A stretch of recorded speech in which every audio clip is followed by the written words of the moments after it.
요한복음 1장 43절부터 52절까지 말씀입니다. 요한복음 1장 43절부터 51절까지 한 절씩 나누어서 교독하겠습니다. 43절. 이튿날 예수께서 갈릴리로 나가려 하시다가 빌립을 만나 이르시되 나를 따르라 하시니 빌립은 안드레와 베드로와 한동네 세사라다. 빌립이 나다나엘을 찾아 이르되 모세가 율법에 기록하였고 여러 선지자가 기록한 그 일을 우리가 만났으니 요셉의 아들 나사렛 예수니라.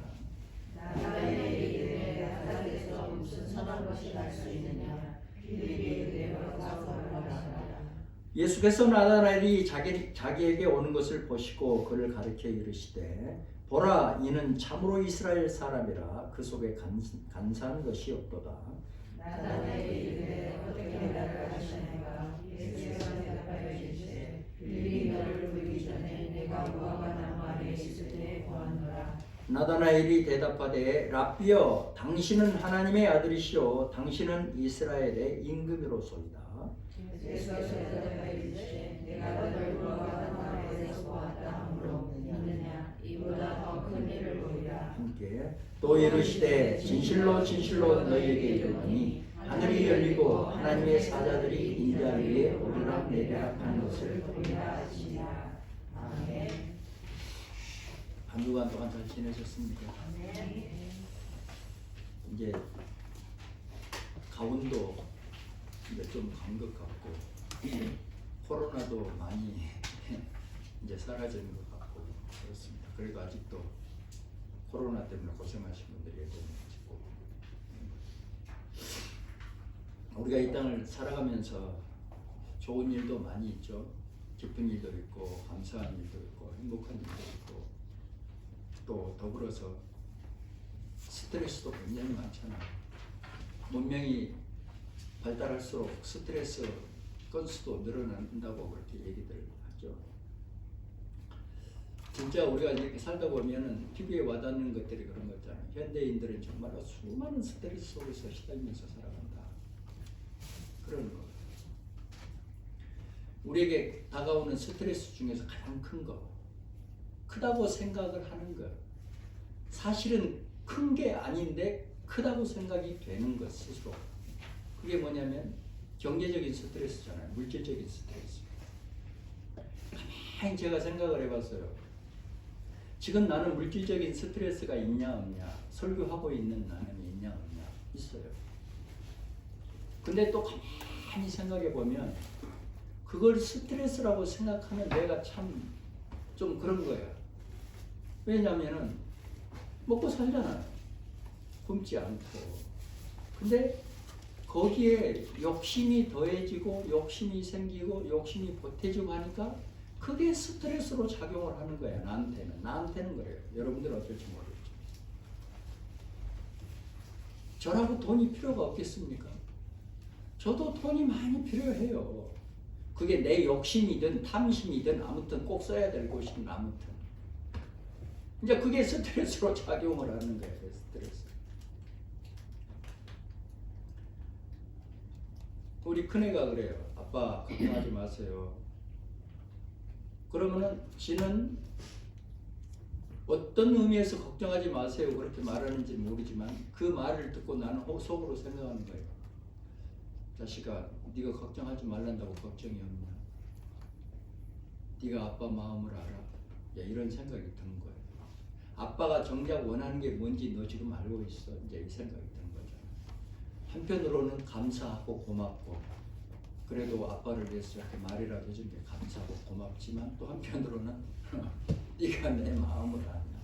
이제 이런 생각이 들고 그래, 네 입으로 걱정하지 마세요 아빠 이렇게 말하는 것만큼이나 아빠를 걱정 없이 해줄 수 있어? 이제 이런 기대감도 있고 그렇잖아요. 또 우리가 이렇게 스트레스 중에 이제 우리 자식들, 연세 드신 분들 자식들이 있잖아요. 자녀에 대한 스트레스가 이거 보통 장난이 아닙니다. 요즘 현대인들은 장난이 아니에요. 자녀들이 주든 자기가 스스로 자녀한테 받든 아무튼 그 스트레스가 장난이 아니에요. 그러면 우리 다 직장 생활 거의가 다 하는데 직장에서 오는 스트레스 이것도 참 이게 심각한 문제죠. 그러면은 사업하는 사람들은 스트레스 없으니까 사업하는 사람들 진짜 스트레스 만만치 않잖아요. 때로는 진짜 아픈 스트레스들이 많이 있잖아요. 고통스럽고. 또 우리가 이 땅을 살아가면서 인간관계 속에서 오는 스트레스 이것도 진짜 만만치가 않아요. 만만치가 않아요. 한 이불을 덮고자 하는 부부 간에도 스트레스가 이게 장난이 아니야. 그냥 남하고 같이 있으면 사람은 3일만 같이 있으면 냄새 난다 이런 말 하잖아요. 옛날에. 그러니까 3일만 같이 있으면 스트레스 받기 시작하는 거예요. 어쩔 수 없어요. 왜? 다르니까. 너하고 내가 다르니까. 생각이 다르고 사는 패턴이 다르고 삶을 추구하는 방법이 다르고 그러니까. 또 우리는 신앙인이니까 죄로부터 오는 스트레스 이것도 만만치가 않습니다. 이것도 스트레스로 가슴 한구석에 있는 거야. 또 우리는 교회 생활을 또 할 수밖에 없으니까 교회 생활을 하면서 오는 스트레스가 여러 가지가 있잖아요. 그 중에 하나가 전도에 대한 스트레스.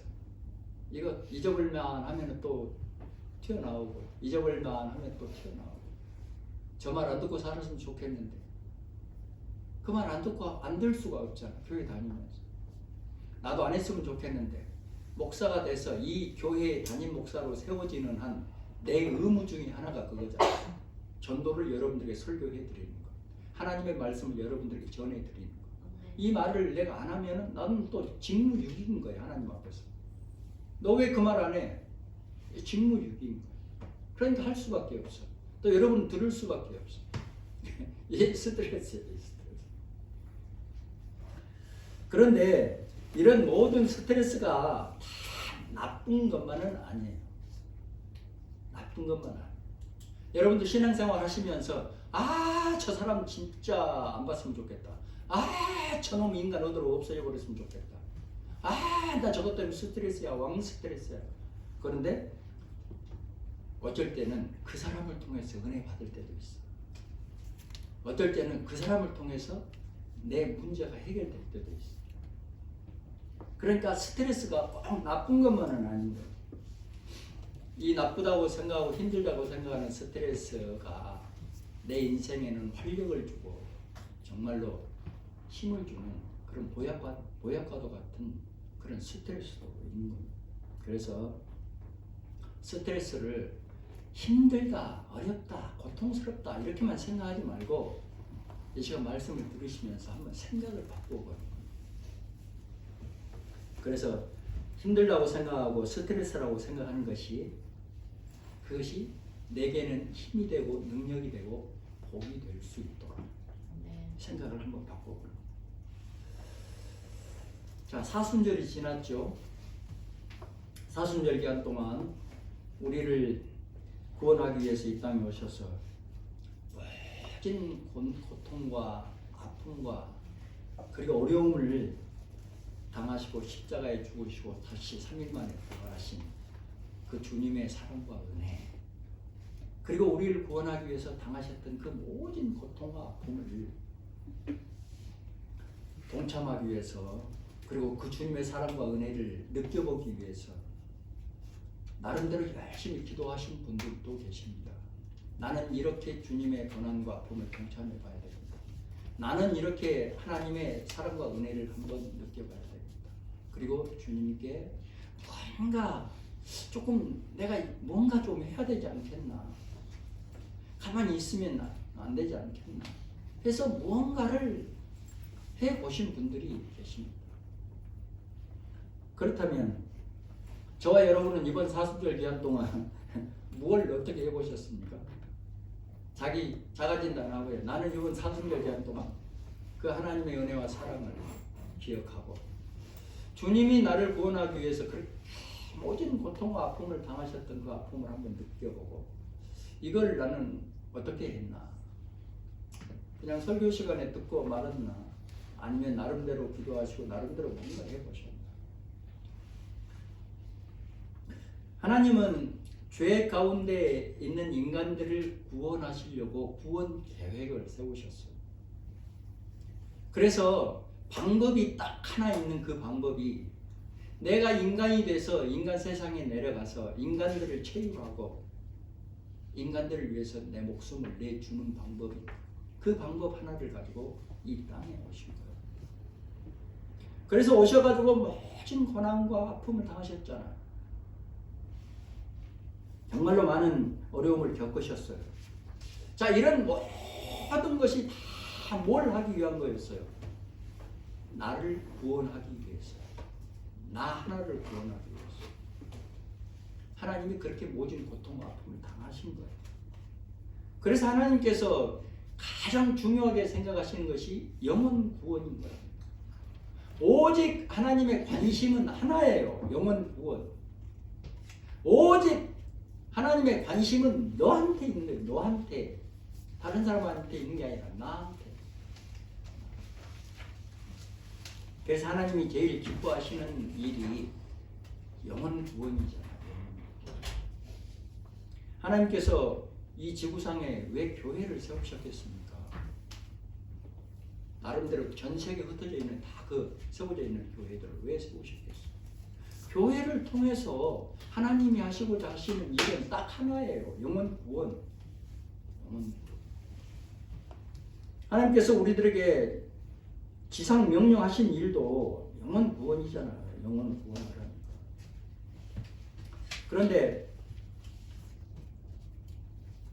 좀 싫은 얘기지만 하나님의 그 사랑과 은혜는 우리가 감사해요. 하나님 그 사랑과 은혜를 참 감사합니다. 하나님의 사랑과 은혜를 나는 안 감사해요. 그런 사람이 있겠어요? 다 나름대로 감사하죠. 그런데 우리한테 맡겨진 일, 우리가 해야 될 일, 이 영혼 구원, 전도, 선교, 이거는 멈칫거려요. 하기 싫어요. 정작 우리가 해야 될 일인데 하기 싫어하고 멈칫거려요. 이게 이제 우리의 현 주소입니다. 전도 그러면 여러분 말만 들어도 스트레스잖아요. 아이고 어디 가서 아는 사람도 이제 바닥났고 어디 가서 전도를 하면 지금 어떻게 전도를 해도 사람들이 말을 안 듣는데 어떻게 하면 막막하잖아요. 그래서 이리 피하고 저리 피하고 이렇게 피해 다니면서 삽니다. 여기서 피한다는 말은 교회를 피한다는 말이 아니라 하나님의 말씀을 피하면서 사는 거예요. 하나님의 말씀이 엄연히 존재해 있는데 그 말씀을 이리 피하고 저리 피하고 살아가는 거예요. 근데 피한다고 해서 그 문제가 없어지지가 않잖아. 이게 또 스트레스지만 피한다고 해서 없어지지가 않아. 회피한다고 해서 그 문제가 해결되는 게 아니에요. 나 혼자 저기 가서 도망갔다 온다고 해서 그 문제가 해결돼 버린 게 아니죠. 이 땅에 숨을 쉬고 살아가는 한, 내 목숨에 숨이 붙어있는 한, 내가 하나님의 자녀로 이 땅을 살아가는 한, 내가 천국 백성의 자격으로 이 땅을 살아가는 한, 죽을 때까지 이 문제를 따라다녀요. 반드시 해야만 하는 일입니다. 그게 스트레스잖아. 이거 죽을 때까지 따라다니는 문제예요, 실제로. 그리고 해야 하는 일인 거예요. 언젠가 해야 하는 일인가, 언젠가요. 그럼 우리만 그럴까요? 전도와 선교의 거장이라고 하는 성경에 나오는 우리의 본이 되어지고 성경에 가장 많이 나오죠. 이분이 사도 바울. 이 사도 바울도 엄청난 스트레스 속에서 산 사람이에요. 그래서 성경에 그렇게 쭉 쓰여져 있으니까 이 사람은 정말로 선교를 많이 하고 전도를 많이 했구나.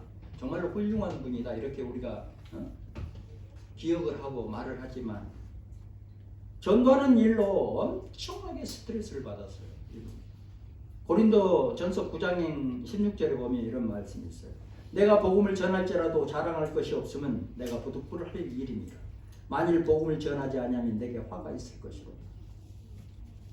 복음을 전하지 않으면 화가 있을 거라 말하잖아요. 그러니까 얼마나 큰 부담이고 스트레스입니까? 그런데 복음을 전하는 일은 부득불 할 일이라는 거예요. 부득불. 하고 싶지 않다고 해서 안 해도 되는 일이 아니라는 거예요. 자, 우리 모두에게 주어진 주님의 지상명령, 또 우리 모두에게 주어진 사명, 전도, 복음 전하는 일 어떻게 해야 좋을까 하는 걸 우리가 이 시간 한번 본문 말씀을 통해서 묵상해 보기를 원합니다. 특별히 동경비전교회는 5월달이 굉장히 의미 있는 달이죠. 동경비전교회가 세워진 날입니다. 이제 10년이 넘었습니다. 그래서 전도를 한번 다시 우리가 생각해 봤으면 좋겠어요. 주님이 왜 아카사카에 이렇게 교회를 세우셨을까? 또 생각해 봐야 하고, 이 교회를 아카사카에 세우는 이유, 그럼 여기서 뭘 하라고 이 교회를 여기다 세워놨을까? 이 비싼 야증 내고 여기다 세워놓으셨을까? 생각을 해봐야 되는 거예요. 그러면 동경비전교회를 섬기고 있는 일은 우리는 뭘 어떻게 해야 되냐? 내가 저쪽에 사이다마에 갔다 있으면 모르겠지만 동경비전교회를 하나님은 왜 나를 다니라고 하셨을까? 생각해봐야 되는 거예요. 그럼 동경비전교회 다니고 있는 나는 이 교회를 통해서 뭘 어떻게 해야 될 것이냐 생각을 해봐야 돼요. 교회가 뭐 여기밖에 없어요 그렇게 생각할 것이 아니라, 그렇게 생각하면 진짜 그 유치원된 거 아니야. 그러니까 동경비전교회를 하나님 나를 왜 인도하셨을까? 이 교회를 통해서 하나님은 나에게 어떤 계획을 갖고 계실까? 정말로 깊이 생각해봐야 돼요. 그래서 이 시간 우리가 다시 전도를 생각해보고 오늘 말씀을 통해서 여러분 모두 다 하나님의 은혜 가운데 전도의 능력 또한 덧입으시기를 간절히 소원합니다. 하나님은 하나님의 일을 하실 때, 특별히 사람을 구원하실 때 반드시 사람을 통해서 하셔요.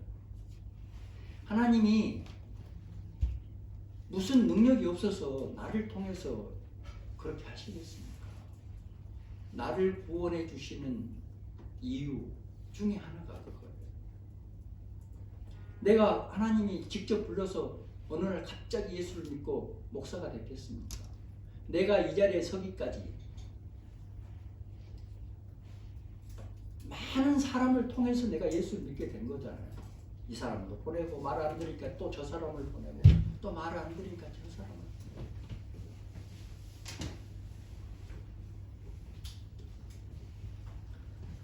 본문에 보면은 빌립이 나다나엘을 전도하는 거를 지금 말씀하시잖아요. 나다나엘을 하나님이 부르시는데 빌립을 통해서 전도하게 하시고 하나님이 말씀하셔요. 그리고 나다나엘이 어떻게 전도할 때 반응을 하고, 또 나다나엘이 주님을 만나서 또 어떻게 했고, 이게 쭉 나와 있어요. 그러니까 오늘날 이 본문을 오늘날 우리한테 대비를 해보면 해답을 쉽게 얻을 수 있는 거예요. 단지 환경이 옛날 환경하고 지금 우리 환경하고 조금 다를 뿐이에요. 빌립을 먼저 부르시죠. 43절 이튿날 예수께서 갈릴리로 나가려 하시다가 빌립을 만나 이르시되 야 너 나 따르라 하시니 빌립은 안드레와 베드로와 한 동네 베세다 사람이라. 빌립이 나다나엘을 찾아 이르되. 빌립이 나다나엘하고 한 동네 살아요. 한 동네 사람이야. 우리 아카사카에 같이 살고 있는 거야. 주님은 빌립을 통해서 나다나엘을 부르십니다. 주님은 사람을 부르실 때 반드시 사람을 통해서 일을 지금 하시죠. 반드시 하나님은 사람을 부르실 때, 영혼 보령할 때 사람을 통해서 하신다. 하나님이 여러분을 부르실 때 누구를 통해서 부르셨어요? 가만히 생각해 보세요. 여러분이 자기 발로 교회에 나왔습니까? 자기 발로 교회에 나온 사람 한 사람도 없어요. 저는 저 혼자 인터넷 보고 왔는데요. 저는 저 혼자 어느 날 교회 갔는데요. 네가 혼자 교회 갈 정도로 사람을 엄청나게 보냈어요. 네가 교회에 나오고 싶을 정도로 엄청나게 많은 사람이 있었어요. 하나님은 여러분을 부르실 때 그때 어떤 사람을 미리 준비하신 거예요. 그래서 준비한 그 사람을 통해서 여러분을 부르시고 주님을 만나게 하시고 하나님의 자녀가 되게 하신 거예요. 그러니까 마찬가지로 여러분도 하나님이 어떤 사람을 부르시려고 할 때 준비된 나를 사용하신다 하는 걸 잊어버리면 안 됩니다. 우리가 예수 믿지 않았을 때 전도하러 많이 왔잖아요. 교회 다니세요. 예수 믿어야 합니다. 그 우리가 처음에 네 알겠습니다. 나 하나님 좋아해요. 나 하나님 믿을 거예요. 그런 사람이 얼마나 있겠습니까? 나름대로 다 삐디다 이제 온 거예요.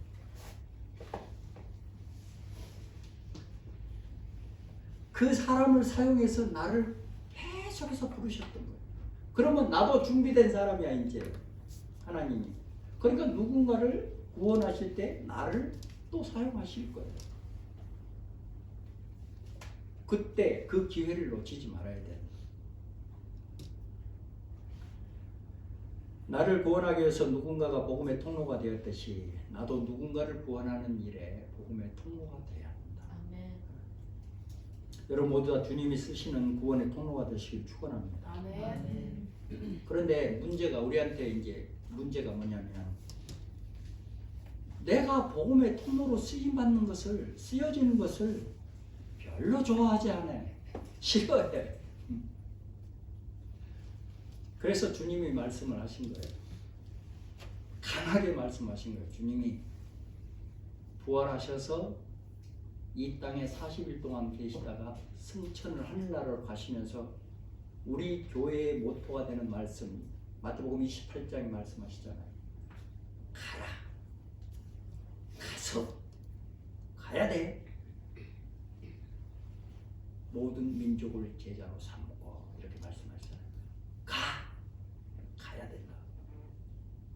왜? 가만히 앉아 있으면 될 일이 아니잖아요. 머리 굴린다고 해서 될 일이 아니야. 전라도 말로 좀 할게. 대급박 좋다고 해서 될 일이 아니야. 박사학위 갖고 있다고 해서 될 일이 아니야. 알면 뭐해? 똑바로 살아야지. 제대로 하고 살아야지. 가라는 거예요. 가.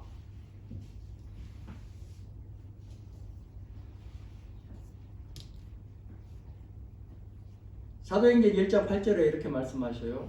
성령이 너희에게 임하시면 나는 하늘나라로 간다. 그럼 나 가면 성령이 임하실 거야. 성령이 임하시면 너희가 권능을 받고 예루살렘과 온 유대와 사마리아와 그리고 땅 끝까지 이르러 내 힘이 되어야 된다. 이렇게 강하게 말씀하시잖아요.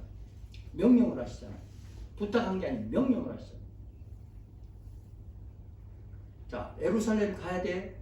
유대도 가야 된다. 사마리아 가야 돼. 땅 끝까지 가야 돼. 말씀하시죠. 근데 어떻게 했어요? 유대인들이 어떻게 했어요? 안 가. 안 해. 마치 우리처럼. 예루살렘을 벗어나질 않아요. 지금으로 말하면 동경을 아카사카를 벗어나지를 않아. 가라는데. 그리고 뭐라 그러냐면 아이고 나 먹고 살기도 힘들어요. 지금 하루하루.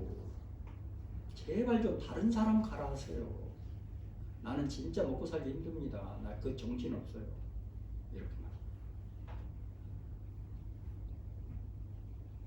유대 땅도 안 가. 옆에도 안 가. 아이고 나는 믿음이 없어서요. 저는 믿음이 연약합니다. 믿음 좋은 사람을 보냈어요. 더더욱 사마리아 땅은 더더욱 안 가. 왜? 사마리아는 적국이잖아. 우리한테 적용하면 딱 이거야. 아니 내가 왜 일본 놈들한테 가서 복음을 전해야 됩니까? 안 가요. 딱 이렇게 봐. 마치 안재호처럼. 하나님 기다리시잖아요. 이제나 갈까 저제나 할까 계속 기다리셔요. 근데 하나님이 또 계속 또 기다려주시는 분도 아니잖아.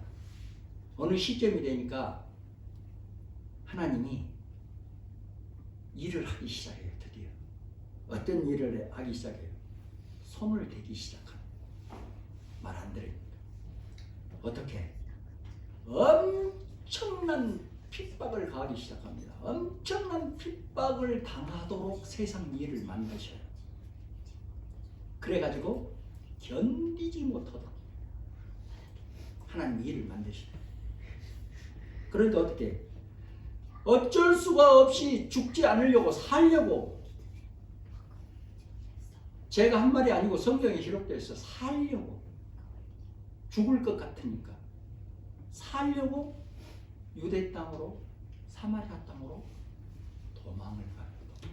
사람들. 이게 하나님의 작전. 그래서 어쩔 수 없이 흩어져 버리게 만들어 버렸어요. 하나님의 방법 중에 하나가 그랬잖아요. 흩어져 버리게 만들잖아요. 바벨탑 사건도 그렇잖아요. 인간들 흩어져 버리게 만들어요. 이놈들은 꼭 모여 있으면 엉뚱한 얘기나 하고 모이나 하고 말이지. 저 죽을 짓거리만 연구하고 자빠졌고 맨날 남의 흉만 보고, 지 주제는 개 같으면서 남의 흉만 보고 앉아. 그러니까 하나님 흩어버리신다. 그래서 어쩔 수 없이 살려고 도망을 가가지고 도망한 곳에 가서 복음이 전해진. 이래서 복음이 전 세계로 전해졌던 거예요.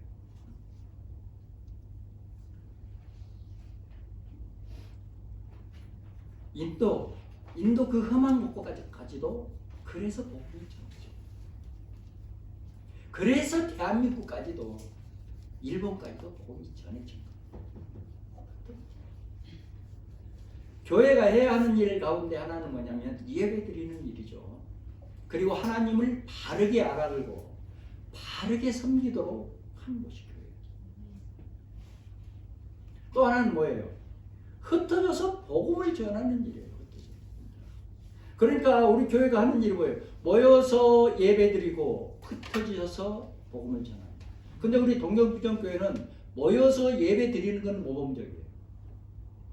몇 명이 됐든 아무튼 모여서 예배를 드리는 건 모범적이에요. 근데 흩어져서 복음을 전하는 것은 아니에요. 우리 교회가 코로나 오기 전까지 굉장히 건강한 교회였습니다. 전 세계에서 건강한 교회군에 속해요. 근데 우리 교회가 한 가지 못하는 게 뭐냐면 다 8개 항목이 다 들어가는데 못한 게 뭐였어요? 전도하는 거였잖아요. 전도성이 우리 교회는 아주 약했다. 모여서 예배드리고 흩어지면 전하는 거, 이것이 교회의 사명이고 저와 여러분들의 사명입니다. 여러분들이 어떤 형태로든 어떤 방법으로든 복음을 전하는 그런 통로로 축복받으시고 쓰임 받으시기를 축원합니다.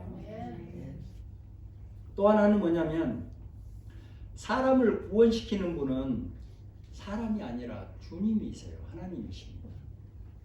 사람을 구원시키는 일을 목사가 하는 일이 아니에요. 가끔 착각하시는 분이 계시는데요. 목사한테 잘 보이고 목사 뺐다고 한 그릇 사주고 이게 해서 구원받는 일이 아닙니다.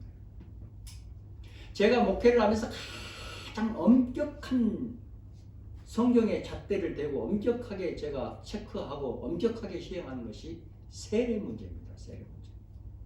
영혼 구원의 문제. 이거는 내가 할 수 있는 일이 아니에요. 내가 줄 수 있는 문제가 아니에요. 엄격하게 하나님의 잣대로 제가 실행을 합니다. 서울의 집사 드리고 내가 임직을 하는 것은 제 임의로 합니다. 왜? 하나님이 내게 부여해 주신 권한이니까. 임명권을 하나님이 내게 주셨으니까. 그리고 누구라도 하나님의 일을 할 수 있도록 저는 되도록이면 기회를 제공해야 됩니다. 근데 세례 문제만큼은 구원에 관한 문제는 엄격하게 제가 생각을 하고 다루는 문제. 우리는 사람을 주님께로 인도하는 사람이에요. 인도하는 사람. 그래서 주님이 그 사람을 만나주시고 그 사람을 변화시키는 거예요. 오늘 본문에 보면 빌립은 한 동네에 살고 있는 나다나엘을 찾아가잖아요. 전도하러 찾아가는 거예요. 지금 찾아가서 뭐라고 말해요? 나 하나님 만났어. 야, 나 주님 만났어요. 너도 한번 주님 만나면 좋겠어. 너 교회 한번 와봐라. 그러니까 나다나엘이 어떻게 반응을 해요? 호응이 좋지 않잖아요. 빈정대요. 이제 그때 살던 자기들 환경적으로 얘기를 하는 거예요. 나사렛에서 무슨 선한 것이 날 수 있느냐, 이렇게 이제 빈정대요. 그럼 오늘날로 이제 적용을 해보면 여러분들 쉽게 할 수 있잖아요. 지금 이거 빈정대로, 굉장히 빈정대는 말이고, 야, 나 주님 만났어. 얼마나 좋은지 몰라. 너도 교회 한번 와봐. 그러니까, 야, 나사렛에서 무슨 선한 것이 날 수 있냐? 이게 왜 나사렛을 들먹이냐면은, 그때 당시에는 이 나사렛이라는 동네가 시골 중에 시골이야. 척척산골이야. 그래가지고 천민들, 하루민들, 못 배운 사람들이 아주 지질이 못 사는 그런 시골인 거야. 그런 사람들인 거야. 그러니까는 이제 그때 환경으로, 야, 지질이도 못난 거기서 무슨 선생이 나오고 무슨 훌륭한 사람이 뭐 나올 수 있냐? 뭐, 말도 안 되는 소리 하고 있어. 이제 이 말이. 그러니까 빌립이 뭐라 그래요? 와서 보라, 이렇게 표현하잖아요. 그러니까 오늘날로 말하면, 야, 한번 와봐, 한번 들어봐, 이 말이죠. 왜냐? 이 빌립이 참 전도를 잘한 거예요. 그러니까 구구절절 설명하고 설득하고 막 비유 맞추고 이러려 하지 않고, 와서 보라, 한번 와봐, 한번 들어봐. 왜? 말씀을 듣고 주님을 만나면 사람이 알게 되고 변화됩니다. 그렇습니다. 여러분들도 전도를 다 해보셔서 아시잖아요. 전도 한번 하려고 그러면 아이고, 가서 설득하고 설명하고 비유 맞추고. 근데 우리가 여기서 또 이제 깨달아야 하는 게 뭐냐면, 가서 설명하려고 그러니까 어렵잖아. 설명하려고 그러니까 뭔가 성경적인 말, 뭔가 신앙적인 거를 가지고 설명을 해야 될 것 같고, 그러니까 할 말이 없잖아. 많이 들었어, 설교를. 때로는 우리 셀도 했어. 근데 내가 말을 하려고 그러니까 한 개도 아는 게 없어. 우리 반성해야 돼, 진짜 반성. 그러니까 손 건성으로 한 거야. 그냥 어쩔 수 없으니까 그냥 하고 건성으로. 그러니까 하려고 보니까 한 개도 아는 게 없고 못하잖아. 또 전달하고 보면 비유 맞추고 뭐 하고, 아이고, 저놈의 인간 한번 또 교회 데리고 올라 그러면 얼마나 힘이 들어요. 그러니까 그렇게 하다 보니까 너무너무 힘이 들잖아. 그러니까 하고 싶은 생각도 없고 하기도 어렵고 하려고 해도 어렵고 그렇죠. 가면은 자칫 잘못하면, 야, 너나 잘해, 한 번만 더 그 얘기하면 너는 진짜 이제 말도 안 할 거야, 이제 이런 식이고. 그러니까 근데 우리가 이제 본문을 통해서 이제 우리가 빌립한테 배울 수 있는 게 뭐냐면, 빌립처럼 해보면 좋은 거예요. 내가 만난 하나님을 전하는 거예요. 내가 만난 하나님을 내 말로. 기도도 그래요. 기도를 할 때 김 집사님 식기도 하십시오. 그러면은 내 말로 하면 되는 거야. 내 말로. 목사님 따라서 하려고 그러면 안 돼. 우리 권사님처럼 멋진 단어를 사용해서 하려고 그러면 안 돼. 내 말로 해, 내 말로. 내가 표현할 수 있는 말로. 자연스럽게. 이게 제일로 좋은 기도예요. 왜 목사님처럼 기도하려고 그럽니까? 그건 목회자가 할 수 있는 기도고. 이제 말이 나왔으니까, 여러분 우리는 신방을 잘 안 하는데, 신방 가서 권사님 계시면 권사님 대표기도 하십시오. 예배 드리니까 권사님 대표기도 하십시오. 그러면은 어떤 권사님들은 착각을 많이 해요. 권사님 대표기도 하세요. 그러면은 지금 신방 가서 이 가정을 위해서 예배를 드리면 이 예배에 관해서 기도만 하면 되잖아. 오늘 목사님 모시고 이 가정을 축복해 주십시오. 이 가정에 와서 예배 드리니까 사악한 권세들 떠나가게 하시고 이 집사님 소원이 그대로 이루어지도록 오늘 말씀을 통해서 축복해 주옵소서. 예배를 위해서 간단하게 기도를 하면 되는데 창세기부터 요한계시록까지 쫙 기도를 해. 잠이 올라 그래. 목사가 할 수 있는 거를 다 자기 혼자서 해버리는 거야. 그러면 목사는 뭐 할 거야? 착각하면 자기 역할은 지금 예배를 드리기 시작하니까 예배를 위해서 간략하게 기도하면 돼. 그럼 잘하는 거야. 제일로 잘하는 거야. 제일로. 식사 기도할 때도 그래요. 식사를 위해서만 밥 먹는 것만 기도하면 되는 거예요. 밥 먹는 것만. 지금 식사 기도 하잖아. 식사 기도. 근데 왜 그렇게 말이 많은지 몰라. 그거는 잘하는 기도가 아니야. 그건 못하는 기도예요. 식사, 밥 먹는 것만 간략하게 하는 기도하는 사람이 진짜로 잘난 사람이에요. 잘하는 사람이에요. 또 잔소리 나오는 여기서 내가 만난 하나님을 전하는 내가 만나는. 야, 내가 하나님을 만나니까 말이야. 하나님의 사랑이 이렇고, 야, 내가 하나님을 만나니까 진짜 생각지도 못한 이 기적의 은혜를 내가 하나님이 주시더라.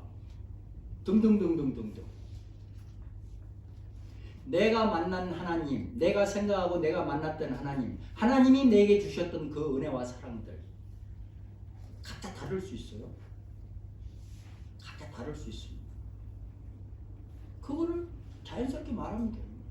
그게 제일 좋은 방법이에요. 본문을 통해서. 또 가장 더 중요한 게 있어요. 그 사람을 교회로 오게 만들어야 되잖아요. 그러니까 필요한 게 뭡니까? 우리한테 지금 부족한 거고 꼭 필요한 것이 이 부분이죠. 지혜가 필요하잖아요. 지혜가. 말을 해도 요령 있게 지혜롭게 해야 되잖아요. 지혜가 필요해요. 더 필요한 게 있어. 더 우리한테 치명적으로 없는 거. 정말로 중요한 거. 전도할 때. 성령님의 도움이 필요한 거예요. 나는 말하고 이 말을 역사하는 건 성령님이에요. 이 말을 그 사람한테 역사하고 움직이게 하는 건 성령님이에요. 내가 말해갖고 그 사람 움직여지지 않아요. 우리가 치명적인 약점은 바로 그거예요. 그러니까 전도할 때 그 영혼을 품고 막 기도를 하고 성령님 나와 함께 하시고 내 입술을 주장해서 내가 말할 때 하나님 저 마음이 움직이게 하시고 내가 말할 때 저 사람이 발길이 움직이게 하시고 내가 말할 때 하나님 성령님이 역사하셔서 믿음이 생기게 하시고 관심을 갖게 하시고 등등등등등 이렇게 해야 되는데 우리가 가장 못하는 게 그건 거예요. 기도도 안 할 뿐더러 성령님한테 의지하지 않아요. 내 머리로 조금 생각해보고 내 말로 좀 해보려고 그래요.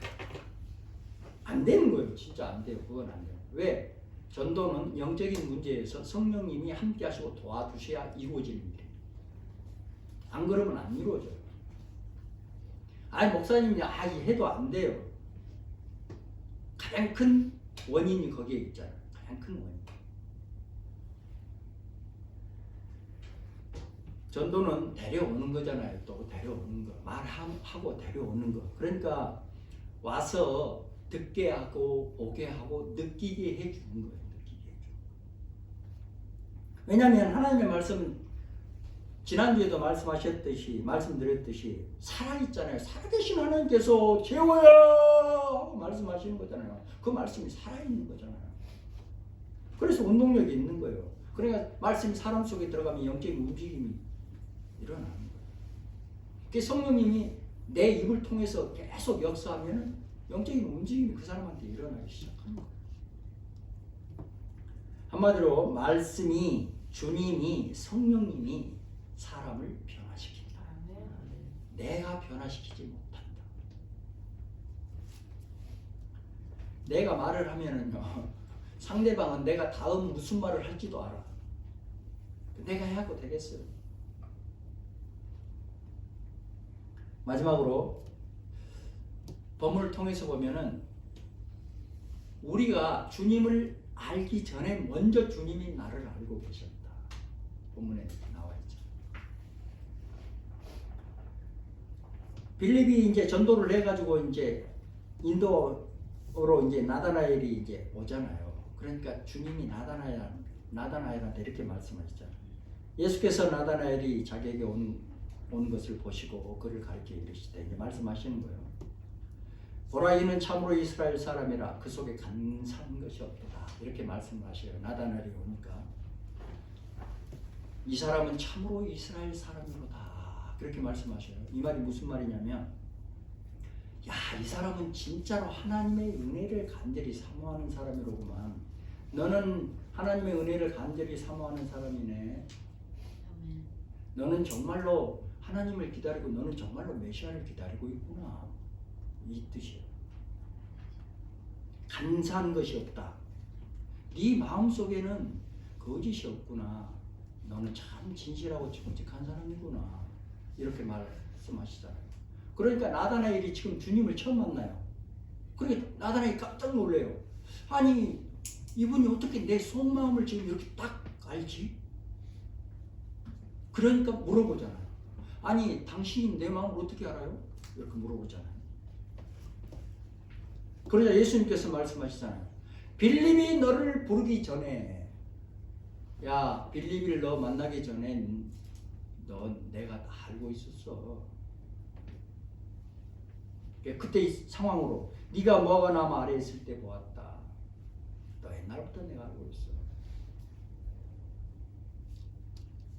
그러자 나다나엘이 무릎을 팍 꿇습니다. 주님이 내 속마음을 속속들이 알고 딱 말씀을 하십니다. 아, 내가 기다렸던 메시아 하나님이시구나. 하나님, 무릎 꿇잖아요. 표현이 이래요. 랍비여, 당신은 하나님의 아들이시고 이스라엘 임금이로소이다. 이렇게 시는 거예요. 그때 언어로 이렇게. 자, 우리에게 돌이켜보면 주님은 우리를 먼저 하셨고 내 마음을 다 알고 계시고 우리의 과거, 현재, 미래 다 알고 계셔요. 다 알고 계셔요. 또 여러분이 주님을 먼저 아는 것이 아니라 주님이 여러분을 먼저 하셨다. 또 더 중요한 것, 내가 주님을 선택한 게 아니고 주님이 나를 선택해 주신 거예요. 내가 교회를 다녀주고 내가 교회를 나온 게 아니고 주님이 내 발길을 인도하신 거예요. 요한복음 15장 16절에 주님이 말씀하시잖아요. 너희가 나를 택한 것이 아니오 내가 너희를 택하여 세웠다. 이렇게 말씀하시죠. 말씀을 정리해 봅니다. 주님은 우리가 전도의 통로가 되기를 원하셔요. 그러니까 우리는 인도자예요. 가이드예요. 구원의 문제는 목사인 나도 손댈 수 없는 문제입니다. 오직 하나님의 권한이에요.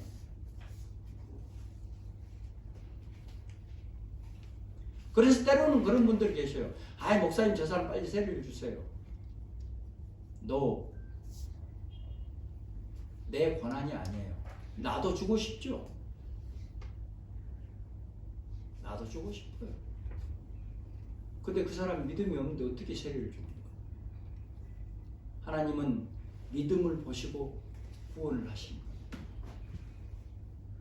그래서 교육이 필요하고 신앙생활이 필요하고 말씀이 들어가기를 원하는 거예요.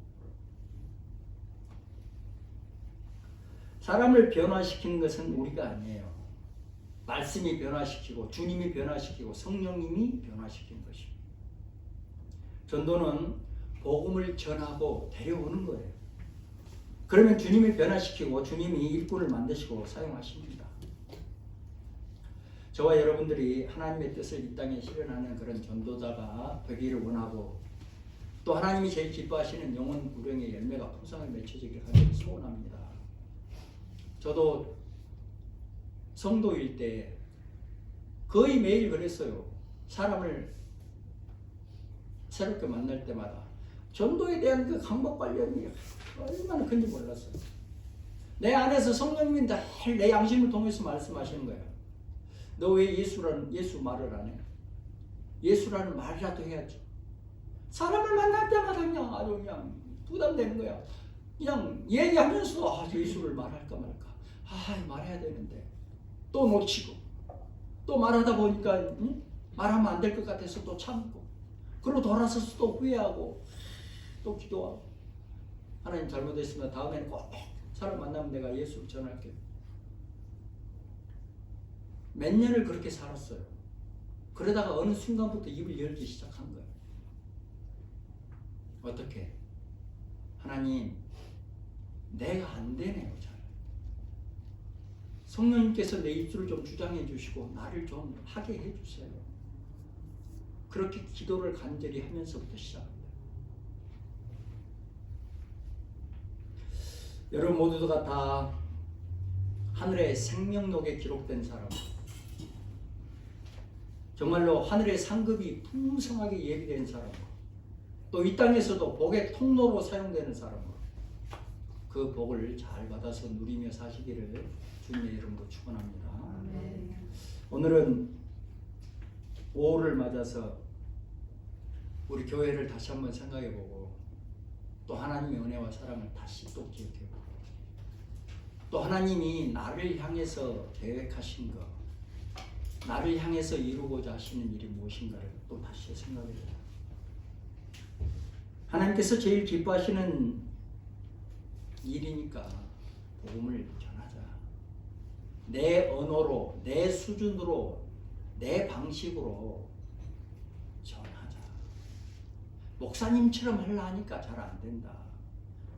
이단처럼 하려 하니까 잘 안 된다. 뭔가 멋지게 탁 상대방이 알아듣게 하려 하니까 잘 안 된다. 내가 멋지게 말한다고 해서 그 사람이 알아듣냐? No! 천만에 착각하면 안 돼요. 여러분도 그렇잖아요. 누가 와서 멋지게 말한다고 내가 알아듣고 멋지게 말한다고 저 사람 멋있네 그렇게 생각합니까? 절대로 그렇게 생각 안 하잖아요. 그 사람이 어떤 말을 하고 어떤 멋진 말을 해도 내가 보고 있잖아요. 그 사람의 실체를. 때로는 저분 참 인격적이다. 때로는 저분 참 진짜 고상하시네. 이렇게도 생각이 들기도 하지만 또 때로는 아이고 주제하고는 진짜 꼬라지하고는 여러분 다 그렇게 하시잖아요. 그러니까 멋진 말로 그 사람 아주 그냥 막 뿅 가게 이거 안 된다니까. 그 사람이 나를 알고 있어. 내 언어로 진실하게 순수하게 그래요. 그래. 이렇게 반응이 나오고 이게 진짜 전도하는 방법 중요한 전도 방법. 인간관계도 마찬가지입니다. 인간관계도 똑같습니다. 우리가 전도해야 하는 이유가 가장 큰 지상명령이니까 주님 지상명령 가라. 복음을 전해야 된다. 전도해야 돼. 지상명령이니까. 또 우리에게 주어진 사명이니까 우리가 이 땅을 살아가는 동안 해야 되는 일이 있는데 어떻게 해. 우리가 피조물인데 내가 하나님이 아닌데 하나님이 나를 만들어 놓고 그렇게 하라 하셨으니 할 수밖에 없잖아요. 해야 되는 거예요. 또 그것만 있으니까 천국에 상급이 예비되어 있으니까 면류관이 예배되어 있으니까 해야죠. 또 이 땅에서 축복의 통로가 되니까 감사함으로 열심히 할 수 있기를 바랍니다. 우리가 다시 생각을 새롭게 하고 하나님의 은혜와 사랑에 감사해서 내가 무언가 해야 되겠다. 가만히 있으면 안 되지. 뭔가 좀 해야지. 이 생각을 하시고 결단하시고 우리가 간절히 기도할 수 있기를 원합니다.